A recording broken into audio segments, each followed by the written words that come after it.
What's up, Shittimus here. Now, here is my top 10 favorite female supporting film performances of the year, because there were some pretty good ones here.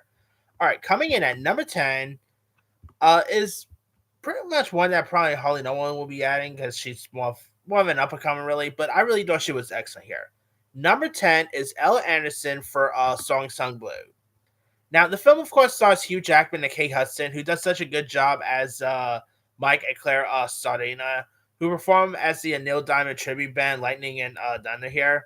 And I really thought Ella Anderson, who you might know from Henry Danger fame, and she was in that Melissa McCartney movie, The Boss, and some other stuff here and there.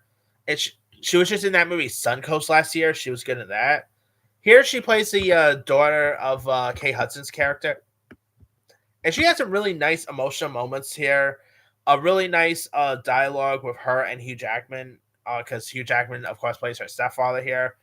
And yeah, I really thought she did a great job. She's definitely an actress to keep your eye out for us, too. So wonderful performance there. All right, coming in at number 9 is Odessa Young for Springsteen "Deliver Me from Nowhere." Now, of course, Odessa Young, you might know her from Assassination Nation fame from like 2018. Now, of course, this is the biopic about Bruce Springsteen, and here you got Odessa Young, who plays like this this young mother who's also the love interest of Bruce Springsteen, and she really definitely has some nice emotional moments. Definitely towards the ending here, definitely an incredible performance. I mean, it's just such a shame she's not really getting hardly any award recognition. Because I thought she was really good in her part, but not everyone can get award recognition, I guess. All right, coming in at number 8 is what I can never pronounce her name too well, but Wanumi Mosaku for Sinners. Now, I thought she was really incredible here. Her chemistry with Michael B. Jordan's terrific. Definitely does such a great job throughout. Of course, Ryan Coogler really does such a good job at directing. At giving good performances out as actors here. You know, yeah, she definitely has like obviously she is a really famous British actress. She's been in some other really good stuff here and there. And here you got Masako, who plays like Annie, who smokes a strange wife, and a hoodoo practitioner here. And yeah, some really decent performance throughout. Definitely excited to see her in other stuff in the future, because I think she's a pretty cool actress here. Her other credits, by the way, also includes stuff like Vera. She's been has some other really decent British gigs, but I guess you could say this is one of like her bigger breaks really. All right, number 7 is Glenn Close for "Wake Up Dead Man." Now, of course, this is the third Benoit Blanc of film, and there has been some really good performances in the Knives Out films. Whether you talk about Jamie Lee Curtis, whether you talk about Chris Evans, whether you're talking about the aforementioned Kate Hudson, yeah, obviously Janelle Monáe is another really good one. And here you've got Glenn Close, who plays Martha Delacroix, who's a devout church lady, and is also Josh Brolin's right hand woman. She definitely does such a great job. Really having some emotional moments here. She has some decent comedic moments as well. Definitely, she plays the powerful matriarch here, who's like Charm Masters Ruthless control here, and yeah, of course, her performance as Martha is just excellent. Whether she actually gets an Oscar nomination, who knows? It is insane to believe that Glenn Close, she's been nominated before here and there. She has never actually won an Oscar. She was this close for The Wife, but that didn't happen. All right, coming in at number 6 is Odessa Zion for Marty Supreme. Now here, of course, you got Odessa, who plays like Marty's best friend, who who's also married, and they're having an affair here. And Odessa really, like, I could have easily gone with Gwyneth Paltrow, because Gwyneth Paltrow is terrific, but Odessa really nailed. Like, there are some emotional moments that she goes through in this that is really terrific. I still remember seeing her when she played on Nina Dover's sister on that sitcom show Fam. She was great on that.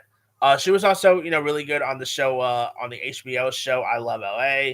she's definitely someone to keep your eye out for. I mean, I would love to see her get an Oscar nomination for this because she was really that good here. I mean, excellent performance throughout, and if she doesn't get an Oscar nomination for this, I could easily see maybe her getting some sort of Oscar considerations in the future, but who knows? All right, coming in at number 5 is Emily Blunt for The Smashing Machine. Of course, Emily Blunt recently scored a Golden Globe nomination for her performance, and is a well deserving nomination.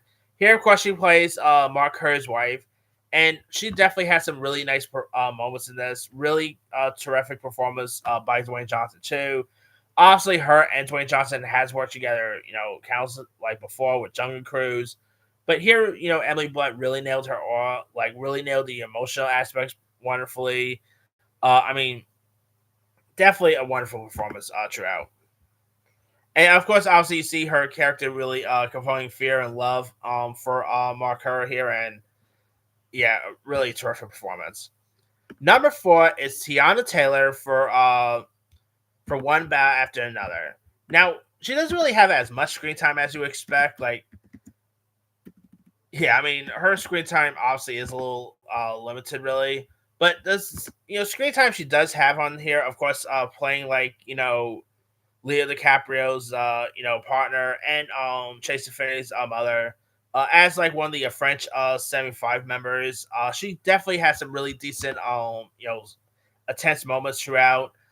Really plays the part very well. I mean, whether she actually gets an Oscar win or something, that's where to see. But she is excellent here. And who thinks she came a long way from saying Byron in Medea in that Medea movie? So good on her there. All right, coming in at number 3 is Elle Fanning for Sentimental Value. Now I could go with the other actress from it, but I'm actually going to go with Elle Fanning because Elle Fanning I thought was like really gave her aura here. Definitely a really wonderful performance. Of course, like her, dialogue with Stellan Skarsgård's really terrific. Of course, she plays like Rachel Kemp, who's a famous actress who plays like the lead in it's Stellan Gustav's new film that is based on his family and stuff.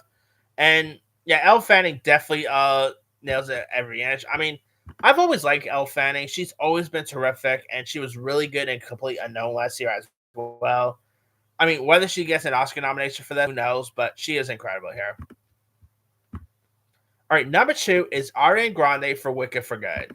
Now, I did have Ariana Grande as number 1 last year, but I'm shaking up and putting her as number 2 here. She was just as great here.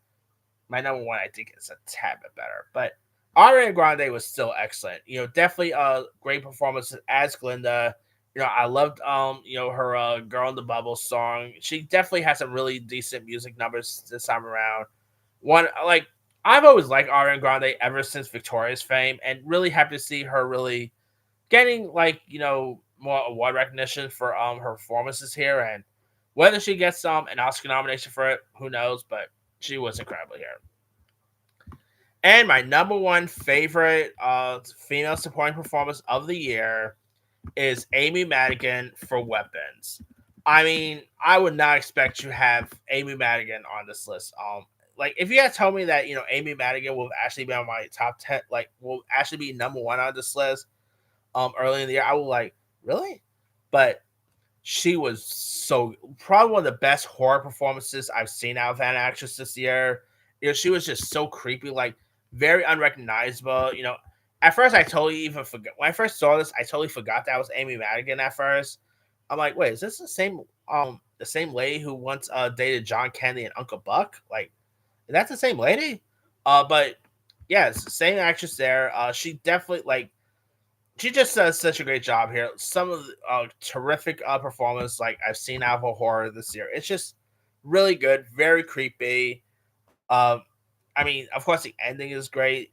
Whether she actually gets a Oscar for this, who knows? You never know with horror performances. But hey, she's been getting a Golden Globe nomination, a Critics' Choice nomination. Hopefully, she gets that Oscar for this, but we'll see. I mean, maybe Ariana Grande will still actually win the Oscar, but you know what? Don't be surprised if Amy Madigan becomes an upset there, but we'll see. Anyway, that's pretty much it there. Here is my quick rundown.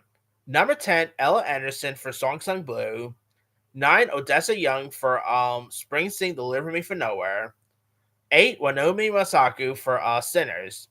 7, Glenn Close for Wake Up Dead Men. 6, Odessa Azion for Marty Supreme. 5, Emily Blunt for The Smashing Machine. 4, Tiana Taylor for One Bad After Another. 3, Elle Fanning for Sentimental Value. 2, Ariana Grande for Wicked for Good. And number 1 is Amy Madigan for Weapons. Now, a couple of honorable mentions I will like to include. Laura Dern for Jay Kelly. She was great in that. Sissy Spacek for Die My Love. Ida Berry was okay in After the Hunt. McKenna Grace for Regretting You was pretty good. Jennifer Lopez I could have included for Kiss of the Spire Woman. Oh, Una Chaplin for Avatar Fire and Ash. Regina Hall I could have included for One Bad After Another. I've always liked Regina Hall. Like, it was actually down between Regina Hall or Tiana Taylor, but I decided to pick Tiana Taylor instead. Let's see. Judy Greer was great in The Long Walk. Naomi Aki in Sorry Baby. You know, some really great performances here. But let me let you guys. Who are some of your favorite female supporting film performances of the year? Draw comments below. Don't forget to like, subscribe, hit that bell for notification. This is Timmy signing.